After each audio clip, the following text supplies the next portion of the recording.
இந்த ஒரு 6 மாதங்களில் எத்தனை தூய்மை பணியாளர்கள், ஆசிரியர்கள், செவிலியர்கள் எல்லோரும் தெருக்கொடிக்கு வந்து நின்றிருக்கிறார்கள்.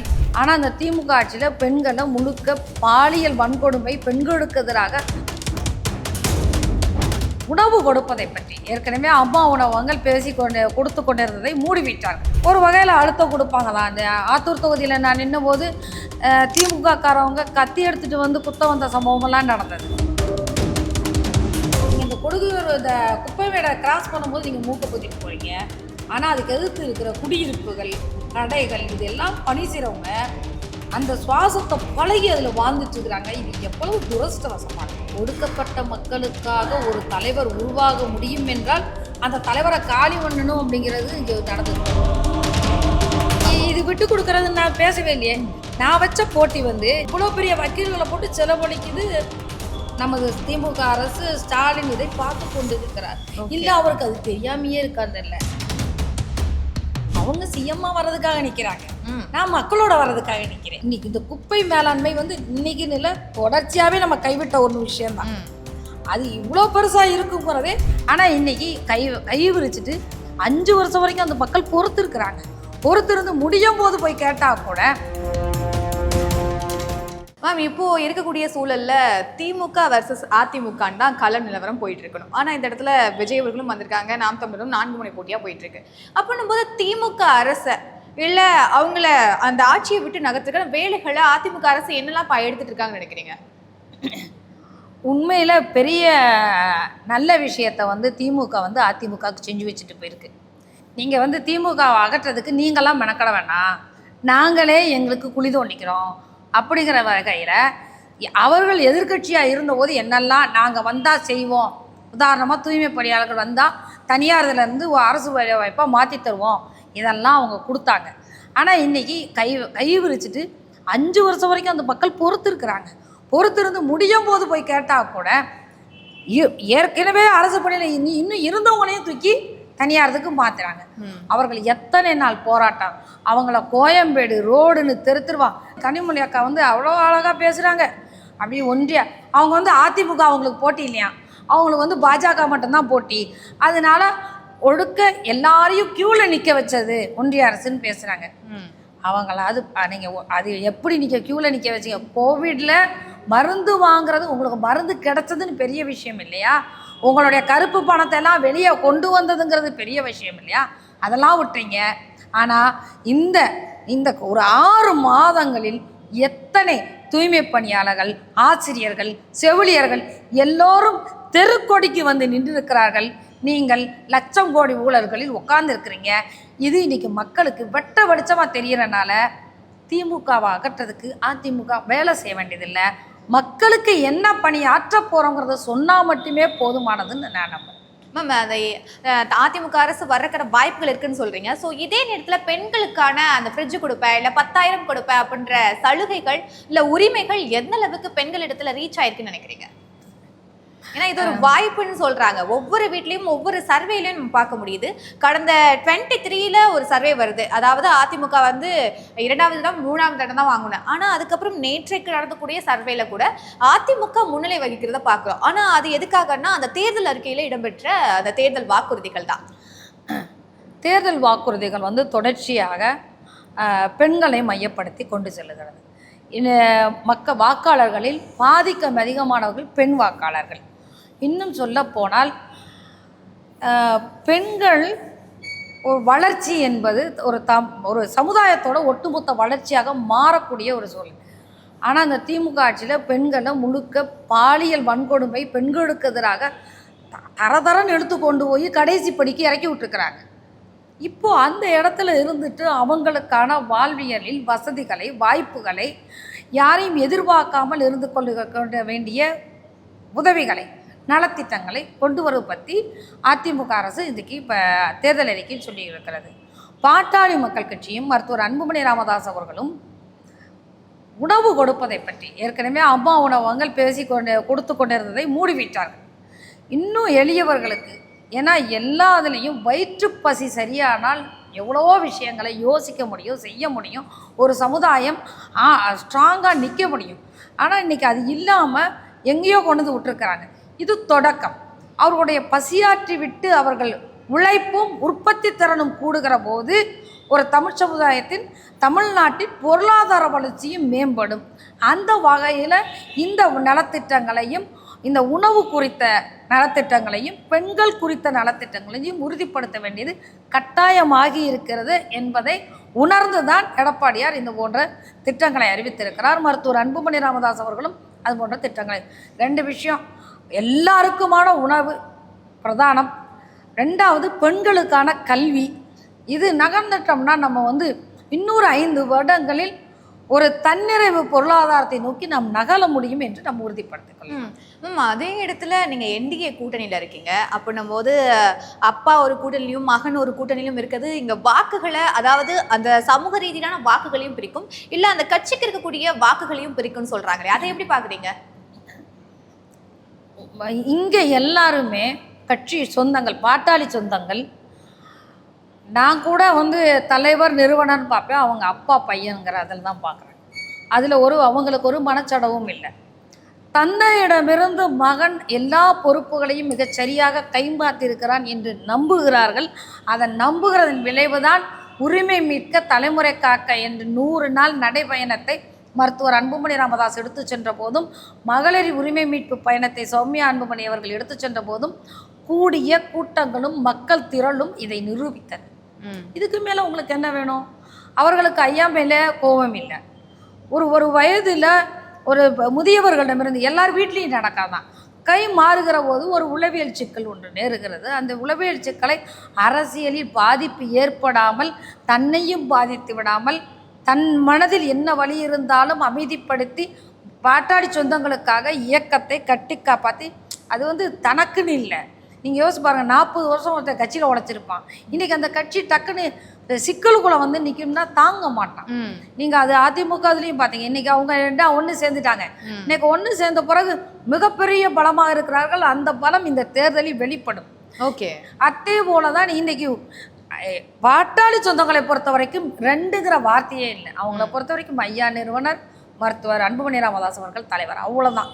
நீங்கள் சட்ட ரீதியாக, ஊடகங்கள் ரீதியாக அதெல்லாம் சொல்லிகிட்டே இருந்தாலும் ஐயாவோட குரல்களையோ எதையோ அவர்கள் அன்போடு கடந்து சென்று கொண்டிருக்கிறார்கள், அவ்வளோதான். ஓகே மேம், இப்போ இந்த பெரம்பூர் தொகுதியை பொறுத்த வரைக்கும் இப்போ உதயசூரியன், இரட்டை இலை, விசில், அதுக்கப்புறம் உழவர், இப்படி சொன்னா ஒரு பரிச்சயமான சின்னத்தோட இருக்கும். ஆனா இங்க பாமகன்னு சொல்லும்போது மாம்பழ சின்னம் அப்படின்னும் போது மக்களுக்கு, இந்த தொகுதி மக்களுக்கு பெரும்பான்மையா பரிச்சயமே இல்லாத ஒரு சின்னத்தை எடுத்துட்டு வரீங்க. அப்படின்னும் போது இதுல என்னென்ன விஷயங்கள்லாம் நீங்க சாமர்த்தியமா செயல்படுத்த போறீங்க? அந்த சாமர்த்தியங்களை இப்பயே சொல்லிட்டா நான் எப்படி செயல்படுத்துறது? இன்னொரு விஷயம், மாம்பழ சின்னம் இங்கே பரிச்சயம் இல்லாத சின்னம் இல்லை. நீங்கள் தென்பகுதி வந்தால் கூட அந்த கேள்வியை கேட்கலாம். இங்கு மாம்பழ சின்னம் பரிச்சயம் இல்லாத சின்னம் அல்ல, எல்லோருக்கும் தெரிந்த சின்னம்தான். நீங்கள் பரிச்சயப்படுத்த வேண்டியது திலகமாமா என்ற முகம் மட்டும்தான். அதுவும் கூட தமிழகத்தின் எல்லா கிராமங்களுக்கும் பாட்டாளி மக்கள் கட்சியின் பொருளாளராக நான் பயணித்திருக்கிறேன். முக்கியமான பிரச்சனைகளாக மீனவர் பிரச்சனைகளுக்கு இலங்கை வரை சென்று மீனவர்களை சிறையில் சந்தித்து அவர்களோடு திரும்பி மீண்டு வருவதற்கான வேலைகளை பார்த்தோம். கனிமொழி அக்கா கூட கரெக்டாக ஃபோன் பண்ணி என்னைக்கு விடுதலை ஆவாங்கன்னு கேட்டுக்கிட்டு அன்றைக்கி 2 நாளைக்கு முன்னாடி ராஜ்நாத் அவர்கிட்ட போய் கடிதம் கொடுத்து நான் சொன்னனால தான் நடந்ததுன்னு பொய் பிரச்சாரம் பண்ணி முடித்தாங்க. இதெல்லாம் இலங்கை வரைக்கும் போகும்போது எங்களுக்கு இவ்வளவு நாடகமா, இவ்வளவு நடிப்பா, இவங்க திரையில நடிக்கலை, இவங்க நிஜத்தில் நடிக்கிறாங்க, திரையில் நடிக்கிற ஒருத்தர் வர்றாரு, அவ்வளோதான் எங்களுக்கு பிரச்சனை, வேறு எதுவுமே இல்லை. இந்த யானசேகரன் இசாய் யார் அந்த சாருங்கிற கேள்விக்குறி போட்டு சென்னை முழுக்க போஸ்டர் ஒட்டி அதுக்கு மிகப்பெரிய போராட்ட களத்தை உருவாக்கியது பாட்டாளி மக்கள் கட்சி. இலங்கை எம்பசியை முற்றுகையிடுவதற்கு, மீனவர்கள் பிரச்சனைக்காக முற்றுகையிட்டது பாட்டாளி மக்கள் கட்சி. இது எல்லா போராட்ட வடிவங்களையும் செயல்படுத்தியது நான். அடுத்து ஆரம்பாக்கத்தில் 8 வயது பெண் குழந்தை பாலியல் வன்கொடுமைக்கு உள்ளாகிற போது மருத்துவர் அன்புமணி ராமதாஸ் அவர்கள் சொல்லி நீங்கள் உடனே அந்த இடத்துக்கு போங்க அப்படின்னு சொன்ன உடனே அங்கேருந்து கிளம்பி ஒரு 12 மணி நேரம் அங்கே உட்கார்ந்திருந்து காவல்துறை நடவடிக்கை எடுக்கிற வரைக்கும் தனிப்படைகளை அமைத்த உறுதிப்படுத்துகிற பிறகு தான் அதிலிருந்து நான் எந்திரிச்சு வந்தேன். எல்லா விஷயத்திலும் 15 நாள் டாஸ்மாக் கடையை எடுத்து போராடி 15 நாள் சிறையில் இருந்துட்டு வந்தேன். இந்த விஷயங்கள் எல்லாம் தமிழகம் முழுக்க தெரிந்த செய்திகள். இது புத்தகங்களாகவும் வெளிவந்திருக்கிறது. இலக்கிய உலகம் எல்லாருக்கும் தெரியும். ஓகே மேம், அதிமுக ஆட்சிக்கு வந்தா இந்தந்த விஷயங்கள்லாம் மக்களுக்கு ரொம்ப சுலபமா எடுத்துட்டு போவாங்க. திமுக அரசை இந்த ஒரு சில காரணங்களுக்காக மட்டுமே நம்ம வந்து ஆட்சியை விட்டு நகர்த்தலாம் அப்படின்னு ஒரு ஐடியாஸ் இருக்கும். அதிமுக கூட்டணியில் என்டிஏ கூட்டணியில். ஸோ அந்த விஷயத்த சொல்லுங்க மேம். காவல்துறை முதலமைச்சர் கட்டுப்பாட்டுக்குள் வந்து சேருங்க. லாக்அப் கொலைகள் வந்து இவ்வளவு மோசமாக, நீங்கள் வந்து ஒரு பொண்ணு நகையை காணங்குது, ஒருத்தரை கொண்டு போட்டுறாங்க, அந்த பொண்ணு என் நகையை பற்றி கேஸை வாபஸ் வாங்கியிருந்தால் முடிஞ்சு போயிடுமா? அப்போ இதை பற்றி கேள்வியே இல்லாமல் இருக்குது. போதைப் பொருள் கலாச்சாரத்தை கட்டுப்பாட்டுக்குள் கொண்டு வரும். இந்த நீங்கள் காவல்துறை வந்து அவர் கட்டுப்பாட்டுக்குள்ளே வந்துற போதே இந்த விஷயங்கள்லாம் நடந்துக்கும். இன்னொரு பக்கம் அவங்க ஒரு வகையில் வந்து புரட்சி தலைவர் ஜெயலலிதா மேலே இவங்களுடைய வழியில் வருகிற போது ஏழைகளுக்கு எளியவர்களுக்கு உதவுறதுங்கிறது வந்து அது அந்த அடிப்படை சித்தாந்தத்திலேயே இருக்குது. அது நிகழ்த்தப்படும். இன்னொரு பக்கம் சாதி ரீதியான கணக்கெடுப்பு எடுத்து எல்லாருக்குமான யாருக்கு தேவையோ அவர்களுக்கான உதவிகளை கொண்டு போய் சேர்ப்பது, இதற்கு வந்து முன்னுரிமை கொடுக்கப்படும். இதெல்லாம் எடப்பாடியார் துணிச்சலாக செய்வார். ஏன்னா தேர்தல் நேரத்திலையும் எவ்வளவோ பல பேர் பயமுறுத்தியும் இல்லை 10.5% அவர்களுக்கு கொடுக்க வேண்டிய தேவை இருக்கிறது என்று உணர்ந்து துணிச்சலாக அறிவித்தவர். ஏன்னா ஒரு சமுதாயத்தில் பெரும்பான்மை சிறுபான்மை சமூகங்களெல்லாம் நான் கவனத்தில் இருக்கிறோம், அவங்களுக்காக போராட இருக்கிறோம். பெரும்பான்மை சமூகம் நிறைய உளவியல் சிக்கலில் இருக்குது, போராட்டத்துக்குள்ளே இருக்குது, வாழ்வியல் போராட்டத்துக்குள்ள. அவர்கள் வாழ வேண்டுமென்றால் அவர்களுக்கு படிப்பிலும் வேலை வாய்ப்பிடும், வேற காசு பணம் இல்லை, வாய்ப்பு கொடுத்தால் அவர்கள் எழுந்து கொள்ள முடியும் என்று துணிச்சலாக வடிவத்தவர் எடப்பாடியார். அதெல்லாம் நிகழ்த்தப்படும் என்று நான் நம்புகிறேன். அதாவது பாமகல பொருளாளர் பதவியில வந்து இன்றைக்கு பெரம்பூர்ல சட்டமன்ற வேட்பாளராக வந்து நிற்கிறீங்க. அப்படின்னும் போது ஒரு பெண்ணா இங்க களத்துக்கு வரதுல என்னென்ன பிரச்சனைகள் இருக்குன்னு நினைக்கிறீங்க? பெரம்பூர் சட்டமன்ற தொகுதி மிக முக்கியமான தொகுதியாக இன்றைக்கு பார்க்கப்படுகிறது. அதற்கு பல்வேறு காரணங்கள் ஊடக நண்பர்கள் உங்களை போன்றவர்களால் சொல்லப்படுகிறது. ஆனால் எனக்கு பெரம்பூர் தொகுதி மிக முக்கியமானதாக பார்க்கப்பட்டது வந்து 1967 சத்தியமாணிமுத்து முதல்ல பெண் சட்டமன்ற உறுப்பினராக இந்த மண்ணில் தேர்ந்தெடுக்கப்பட்டிருக்கிறாங்க. ஏறக்குறைய 59 ஆண்டுகள், அரை நூற்றாண்டுகள் கழித்து பெண் வேட்பாளராக நான் இங்கே நிற்கிறேன். நீங்கள் யோசித்து பாருங்கள், ஒரு அரை நூற்றாண்டுகளுக்கு மேலே தான் இன்னொரு பெண் வேட்பாளரை இங்கே நிற்கிறதுக்கு முதல்ல வாய்ப்பு கிடைச்சிருக்கு. இன்றைக்கி பெண்களுக்கு எதிரான வன்முறைங்கிறது குடும்பத்திலிருந்து ஆரம்பிக்குது. என் கணவன் வந்து இப்போ இது வரைக்கும் ஒரு 15,000 சம்பளம் கொடுக்குறான், நான் அதில் செலவழிச்சிட்டு இருக்கேன். திடீர்னு ஒரு மாதம் கழித்து பார்த்தா இந்த 15,000 எனக்கு பத்தலை. கரெக்டு. எலக்ட்ரிக் பில் கூடிடுது, சொத்து வரி கூடிடுது, விலைவாசிகள் கூடிடுது. அதை விட நான் கொண்டு சிறுக சேர்த்து உப்பு பெட்டிகளே அஞ்சரை பெட்டிகளே வைக்கிறதெல்லாம் எங்கேயோ போயிடுது. கண்ணு காதில் மூக்கில் போட்டு வச்சுருந்து வாழ்நாள் சேமிப்பா பெண்கள் வச்சுருந்ததெல்லாம் டாஸ்மாக் கடைக்கு போயிடுது. ஓகே. அரசாங்கம் வந்து இங்கே இவ்வளோ பேர் இவ்வளோ படிக்கணும், இத்தனை பேர் படித்து வெளியே வரணும்னு டார்கெட் வைக்கல. தீபாவளி பொங்கலுக்கு இவ்வளோ குடியில் வருமானம் வரும் தான் டார்கெட் வைக்கிறாங்க. ஓகே. ஒட்டுமொத்தமாக பெண்களுக்கு எதிரான விஷயம் எல்லா விதத்திலையும். அப்போ இந்த பெண்கள் கையறு நிலையில் தன் குடும்பத்தையும் காப்பாற்ற முடியாமல், இன்னும் சொல்ல போனால் பல பேர் இன்றைக்கி வந்து டாஸ்மாக இவ்வளோ பெருக விட்டதுன்னு பிறகு, நான் ஒரு 2 வருஷத்துக்கு முன்னாடி ஈரல் நோயால் பாதிக்கப்பட்டவர்கள் வந்து அவங்களுக்கான மாற்று சிகிச்சை வந்து உங்களுக்கு வருஷத்துக்கு 1-2 நடக்கும். இப்போ மாதத்தில் 15-20 கேஸ் நடக்கும். ஓகே, புரியுது. அப்போது குடி வந்து எங்களை எவ்வளோ தூரம் பாதித்திருக்கு. 40 வயதுலேயே நாங்கள் வாழ்நாள் இழந்துட்டுருக்காங்க. இப்போ பெண்களுக்கு சவால். முதல்ல ஒரு பெண் வேட்பாளர் நின்று ஜெயித்த இந்த தொகுதி இன்னைக்கு பெண்களுக்கு சவாலான தொகுதியாக இருக்குது, வாழ தகுதியற்றதாக இருக்குது. எங்க இருக்கிற குப்பை மேடு கொடுங்கையூர் தமிழகம் முழுக்க சந்தோஷமா இருக்கணும்னா எங்க குப்பை மேடு. இதை சாத்தியமே இல்லை. அப்புறம் யாராவது ஒரு ஆள் குப்பையாக தான் ஆகணும்னா எப்படி? நான் வந்து வெளிநாடுகளில் இலக்கிய பயணங்கள் போயிருக்கும் போது நான் பார்த்துருக்குறேன், ஊரின் மையத்திலேயே குப்பை வேஸ்ட் மேனேஜ்மெண்ட் அண்டு இந்த வேஸ்ட் வாட்டர் மேனேஜ்மெண்ட்டும் வச்சுருப்பாங்க. ஓகே. ஒரு சின்ன துர்நாற்றம் கூட வாடை அடிக்காது. அப்போது இவ்வளவு தொழில்நுட்பம் வளர்ந்து விட்டதுனால ஒரு தனி என் வீட்டில் எல்லாத்தையும் நான் எஸ்டிபி போட்டு ட்ரைன் பண்ணி கொண்டு வர எனக்கு முடியுதுன்னா, what about the government? Okay, அவங்க எவ்வளோ செஞ்சுருக்கணும், ஏன் அதை செய்யலை? ஆனால் அப்போ இது எங்கே தேங்கி போய் கிடக்கு? இதை வந்து இன்னும் இந்த பெண்கள் கணவர் பூரா இரும்பு தொழிற்சாலைகளில் வேலைக்கு இருக்கிறாங்க, ம். பிள்ளைகள் பூரா மருத்துவமனையில் அட்மிஷன் போட வேண்டியது. நீங்கள் இந்த கொடுகுர் இந்த குப்பை மேடை கிராஸ் பண்ணும்போது நீங்கள் மூக்கை பொத்திட்டு போகிறீங்க. ஆனால் அதுக்கு எதிர்த்து இருக்கிற குடியிருப்புகள், கடைகள், இதெல்லாம் பணி செய்கிறவங்க அந்த சுவாசத்தை பழகி அதில் வாழ்ந்துட்டு இருக்கிறாங்க. இது எவ்வளவு துரதிர்ஷ்டவசமானது. அப்போ நான் வாழ்றதுக்கான உரிமை தேவையில்லை. இது மிக முக்கியமானது. இது மாற்றப்பட வேண்டும். இன்னும் சொல்லப்போனால் சமுதாய ரீதியிலான எல்லா வகையிலும் ஒடுக்கப்பட்ட மக்கள் வாழுகின்ற இந்த மண், ஒடுக்கப்பட்ட மக்களுக்காக ஒரு தலைவர் உருவாக முடியும் என்றால் அந்த தலைவரை காலி பண்ணணும் அப்படிங்கிறது இங்கே நடந்தது. ஓகே, ஆம்ஸ்டாங் கொலை. சரி, நடந்ததுங்க. அரசு என்ன முயற்சி எடுத்தீங்க? சிபிஐ வழக்க இதுனுங்க, நீங்கள் குற்றவாளியை பிடிக்கல அப்படின்னு சொன்னோம். என்டிஏ கூட்டணியில தான் அவங்களோட மனைவிக்கும் இது கொடுக்கப்பட்டிருக்கு. இது சொன்னால் சிபிஐ வழக்கு போகக்கூடாதுன்னு அவ்வளோ பெரிய வக்கீல்களை போட்டு செலவழிக்குது நமது திமுக அரசு. ஸ்டாலின் இதை பார்த்து கொண்டு இருக்கிறார். இல்ல அவருக்கு அது தெரியாமையே இருக்கான்னு தெரியல. இங்க இருக்கிற சட்டமன்ற உறுப்பினராவது என்ன செஞ்சிருக்காருன்னு கேட்டுக்கணும். எதுவுமே. அப்போ ஒடுக்கப்பட்ட மக்களின் பிரதிநிதியாக இருந்த ஒருத்தர் கொலை செய்யப்பட்ட மண் இங்க அதுக்கான நீதியை பெற்றுக் கொடுப்பதற்காக நான் வர வேண்டும் என்று நான் ஆசைப்படுகிறேன். ஓகே, ஆனா என்டிஏ கூட்டணியில பாமக, ஸோ இது ஒரு புறம் இருந்தாலும் கூட இங்க ஸ்டார் கேண்டிடேட் நான் தான் சிஎம் ஆவேன்னு சொல்லக்கூடிய விஜய் அவர்களும் பெரம்பூர்ல வராரு. ஸோ அது மட்டும் இல்லாம உதயநிதிக்கு ரொம்ப நெருக்கமான ஆர்டி சேகர் அவர்களும் வராங்க. இந்த பக்கம் நாம் தமிழர்ல வெற்றி செல்வனும் வராங்க. அப்படின்னும் போது இந்த களம் இன்னும் உங்களுக்கு வந்து குரூரமான இல்ல அதிகமான அழுத்தங்களை கொடுக்கறதுக்கான வாய்ப்புகள் இருக்கு. அப்படின்னும் போது இந்த தொகுதியை எதுக்காக தேர்ந்தெடுத்தீங்க? நீங்க சொல்ற மாதிரி பெண்களுக்கு பாதுகாப்பு இல்லை, வாழக்கூடிய சூழல் இல்லை, இதெல்லாம் தாண்டி உங்களுக்கும் பெரம்பூருக்கும் எதுனா கனெக்ட் இருக்கா? இல்ல என்டிஏ கூட்டணியில இருக்கும்போது நீங்க இந்த தொகுதிக்கு போங்கன்னு அதிமுக சார்பில் இருந்தே கொடுக்கப்பட்டுச்சு? பொதுவாக வந்து இந்த குரூரமான போட்டிகள் இருக்குதுன்னு ஆரம்பிச்சிங்கல்ல, அதை விட குரூரமான வாழ்வியல் இருக்கிறதான் பிரச்சனையாக நான் பார்க்குறேன்.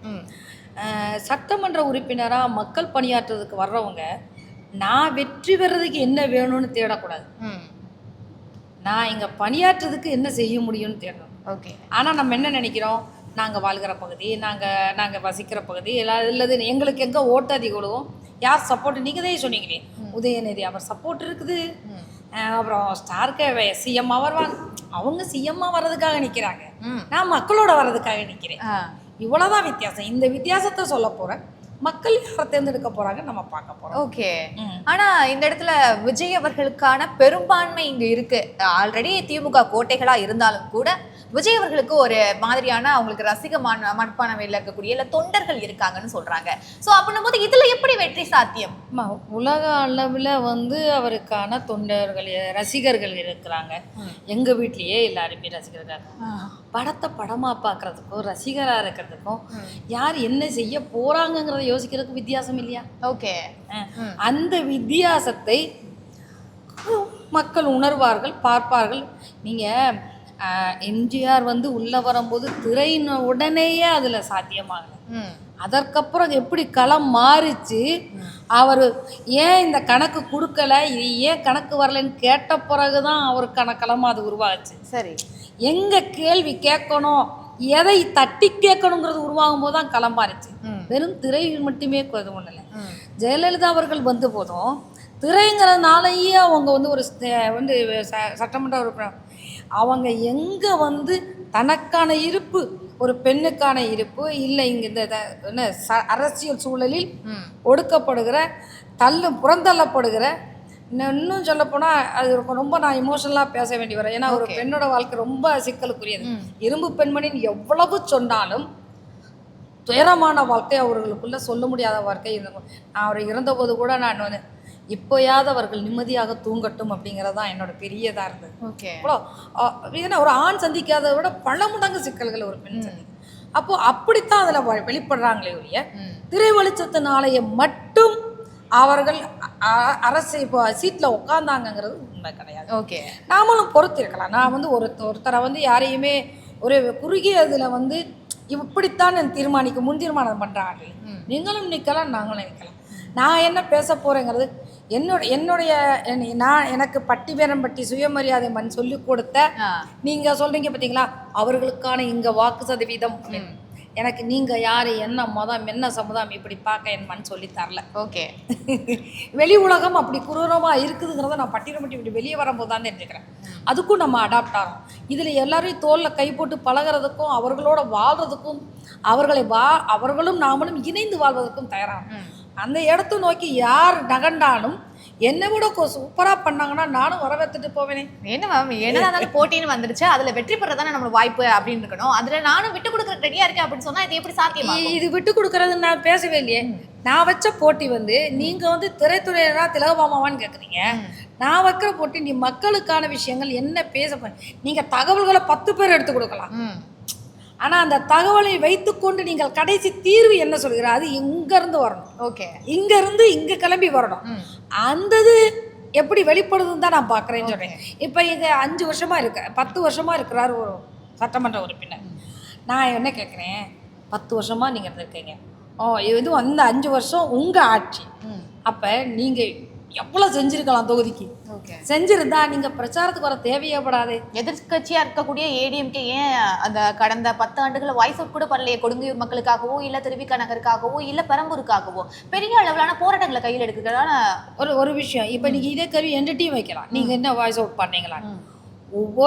உண்மையில் தமிழகம் முழுக்க நிர்வாக செயல்களால் பிரச்சனைகளால் சூழ்ந்து அதுக்குள்ளேயே வாழ பழக்கி வச்சிருக்கிறாங்க. அப்போ ஐயா ஒரு விஷயம் கையில் நாங்கள் குரல் கொடுக்குறதுக்கு முன்னாடி இன்னொரு பிரச்சனை நிற்கிது. ஓகே. அப்போ ப்ரையாரிட்டி வைஸ் தான் போகுதே ஒழிய, ப்ரையாரிட்டி வைஸ்னா எது நான் கொடுத்தா தீர்வு வாங்கிட்டு வருவோம் பிரச்சனைகள். அதனால இந்த கொடுங்கோயூர் இப்படியே இருக்கட்டும் இப்படி யாரும் யோசிக்கல. சரி. இன்னைக்கு ஒவ்வொரு யோசனைகளும் ரொம்ப அமைவசத்தில் நகலுது. இதை மாற்றணும். இன்னைக்கு இந்த குப்பை மேலாண்மை இன்னைக்கு நிலை தொடர்ச்சியாகவே நம்ம கைவிட்ட ஒரு விஷயம்தான். அது இவ்வளோ பெருசாக இருக்குங்கிறதே அதிர்ச்சியாக இருக்கு. ஓகே. அதிர்ச்சியாக இருக்கு. இந்த அதிர்ச்சிக்கு யார் பதில் கொடுக்க போறீங்க? நல்லா தெரிஞ்சுக்கிங்க, மக்களை விட்டு கொடுக்க மாட்டேன் நான். அதுதான் விஷயம். ஓகே. மக்களோடு நிற்கிறோம். போட்டி பொறாமைங்கிற இந்த எதிர்வாத சண்டைகளுக்குள்ள நான் வரல. ஓகே. இங்கே அப்படித்தான் எல்லா விஷயங்களும் அரசியலை நகட்டிட்டு போகிறோம். என்னுடைய அரசியல் இதுவரை இருந்ததல்ல எனது அரசியல். அதுதான் மேம். இப்போ இந்த பெரம்பூர் சட்டமன்ற வேட்பாளராக திலகபாமா அவர்கள் இந்த தொகுதி மக்களுக்கு இல்லை நீங்கள் ஒரு வெற்றி மந்திரமாக எடுத்துகிட்டு போகக்கூடிய ஸ்லோகங்களாக என்னென்னலாம் சொல்லலாம்னு நினைக்கிறீங்க? Perambur voice, Thilagabama choice. Okay. அந்த களத்துக்கு போகும்போது அங்கே களங்களில் நடக்கக்கூடிய சிக்கல்கள் என்னன்னு நினைக்கிறீங்க? ஏன்னா ஒவ்வொரு கட்சிகளும் ஒவ்வொரு வேலைகளை செஞ்சுக்கிட்டே இருப்பாங்க. அப்படின்னும் போது திலகபாமா போகும்போது ஒரு சில இடையூறுகள் நடக்கிறதுக்கான வாய்ப்புகளும் இருக்கு. ஸோ என்ன மாதிரியான இடையூறுகள் இருக்குன்னு நினைக்கிறீங்க? இப்போ விஜய் அவர்கள் வந்தார்னா எங்களுக்கு திமுக அழுத்தம் கொடுக்குதுன்னு வெளிப்படையாக சொல்றாரு. எல்லாத்துக்கும் காரணம் திமுகன்னு சொல்றாரு. அப்படின்னும் போது உங்களுக்கும் ஏதாவது கட்சி ரீதியான அழுத்தங்கள் ஏற்படுதா? ஒன்றும் இல்லை. இங்கே வீடு தேடினேங்க. நிறைய வீடுகள் எனக்கு நிராகரிக்கப்பட்டது. காரணம் பின்புலத்தில் ஒரு அழுத்தம் இருந்தது. நான் அப்போ சொன்னேன் மாடசில் கூப்பிட்டு, ஒன்றுமே இல்லை, ஒரு வெத்தடத்தை காலி படத்தை க்ளீன் பண்ணுவோம், ஒரு டென்ட்டை போட்டால் நான் உக்காந்துட்டு போயிடுவேன், எனக்கு ஒரு பிரச்சனை இல்லை அப்படின்னு சொல்லியிருந்தேன். அப்போது ஒரு வகையில் அழுத்தம் கொடுப்பாங்களாம். அந்த ஆத்தூர் தொகுதியில் நான் நின்னபோது திமுககாரவங்க கத்தி எடுத்துகிட்டு குத்த வந்த சம்பவமெல்லாம் நடந்தது. ஏன்னா அவர்கள் செய்யாததை நாம் சொல்லி காமிக்கிறோம். அவர்கள் செய்யாமல் விட்டதனால் வந்த பாதிப்புகளை சொல்லி காமிக்கிறோம். அது வரைக்கும் யாரும் கேள்வி கேட்கல. இவங்க கேட்க தொடங்குறாங்களேங்கும் போது அது அவங்களுக்கு மனவழியாக இருக்குது. அதுக்கான அழுத்தங்கள் இருக்கும். ஆனால் அதையும் தாண்டி மக்களுக்கு புரியும், உள்ளார்ந்து என்னுடைய குரல் அவங்கள் காதுகளில் ஒலிக்கும். அந்த குரல் அவங்களை பாதுகாப்பாக எனக்கு நிறுத்தும் என்று நான் நம்புகிறேன். இந்த எலெக்ஷன்னாலே பணப்பட்டுவாடா அதிகமாக நடக்கும். இங்கே பணத்தேர்தல், பணங்கள் மூலமாக தேர்தல் அரசியலே மாற்றி அமைக்கக்கூடிய காலங்கள் கூட நடந்திருக்கு, நம்ம பார்த்துருக்கோம். அப்படின்னும் போது இங்கே தொகுதி ரீதியாக பணப்பட்டுவாடா நடக்கிறது எதுனா பார்த்தீங்களா? ஏன்னா மற்ற கட்சிகள், உங்களுடைய கட்சிகள்னு கூட அது இங்கே இந்த திமுகவை பொறுத்த வரைக்கும், இந்த தேர்தலை பொறுத்த வரைக்கும் அவர்கள் ஏற்கனவே பணத்தை எல்லா இடங்களும் கொண்டு போய் சேர்த்து விட்டார்கள். அப்படியா? அதெல்லாம் சேர்த்துட்டாங்க. அங்கேருந்து கொஞ்சம் கொஞ்சம் பிரியணும், அவ்வளோதான்.